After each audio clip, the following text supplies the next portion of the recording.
Ketika kita sedang banyak masalah, ketika kita sedang sedih dan putus asa, ketika kita sedang terpuruk meratapi nasib, kembalilah kepada Allah. Jangan jauh-jauh dari Allah. Tidak usah sibuk mencari solusi jika dalam masalah yang sangat berat. Tetapi carilah Allah yang dapat mengangkat semua masalah-masalah yang kita hadapi. Ada hikmah di balik semua kejadian yang kita alami saat ini. Allah ingin menunjukkan kepada kita, inilah aku. Aku berada di sini, di dekatmu, di sampingmu. Hiduplah apa adanya. Allah tahu kebutuhan kita saat ini. Dan Allah tahu kebutuhan kita yang akan datang. Allah lah sebaik-baik pengurus semua makhluk. Tidak perlu sibuk berganti-ganti topeng yang bukan diri kita sebenarnya. Sibukkan diri untuk mendekatkan diri kepada Allah. Allah tahu semua kebusukan-kebusukan kita. Biarkan saja orang berkata kalau kita ini bodoh, kita ini jelek, kita ini miskin. Biarkan saja orang lain menjelek-jelekan kita. Sesungguhnya cacian dan makian tidak dapat melukai kita sedikit pun, dan tidak berpengaruh terhadap rezeki dan takdir kita. Maka kita tidak perlu sibuk mengurusi orang lain. Sibukkanlah mengurusi diri kita. Bagaimana caranya supaya bisa lebih dekat dengan Allah? Sibukkanlah memperbaiki hubungan kita dengan Allah. Ya Allah, hamba tersungkur malu di hadapan-Mu. Mohon maafkan hamba. Hamba mengakui kekuasaan-Mu meliputi seluruh langit dan bumi. Kasih sayang meliputi seluruh ciptaan. Ampunan melebihi siksa-Mu. Ilmu-Mu tiada terbatas. Hamba hanya makhluk-Mu, ya Allah.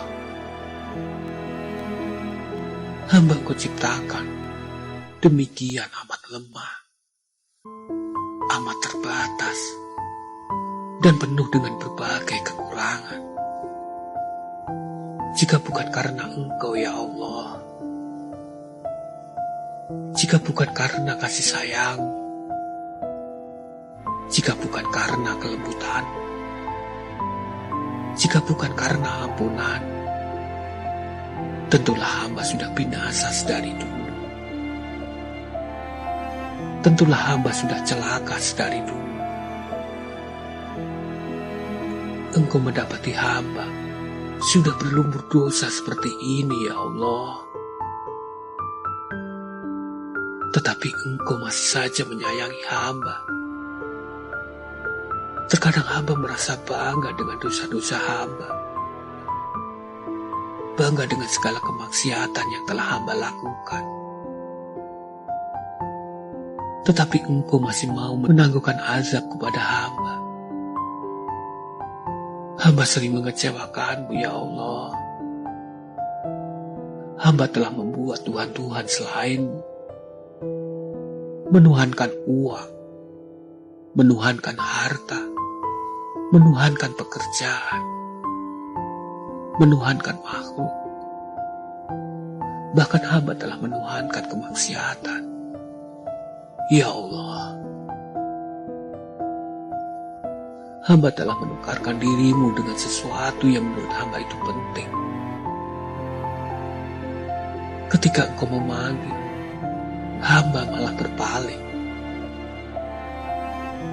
Hamba telah menganggap Engkau tidak penting, ya Allah. Hamba telah menjadikan Engkau sebagai nomor sekian, ya Allah.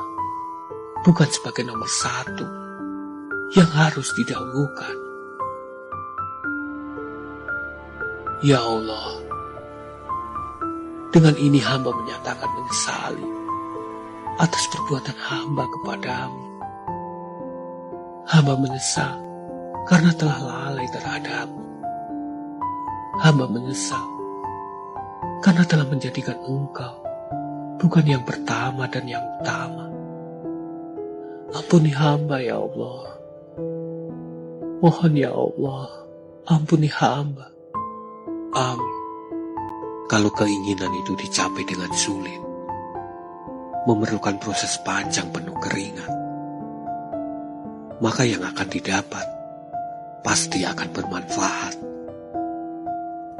Sebaliknya, kalau sesuatu itu didapatkan dengan jalan pintas, mudah meraihnya, ia tidak akan lama di dalam genggaman. Hidup ini penuh dengan kerikil-kerikil kecil yang tajam, bongkahan-bongkahan batu besar. Berjalan di atasnya membutuhkan kehati-hatian, kesabaran, pengorbanan, tidak berhenti di tengah jalan. Itu semua adalah Tuhan ingin menguji siapa yang mampu melewati cobaan-cobaan tersebut. Ia akan merasakan hasil perjuangannya yang hebat, dan ia pun akan mensyukurinya. Ini semua adalah pilihan dalam kehidupan.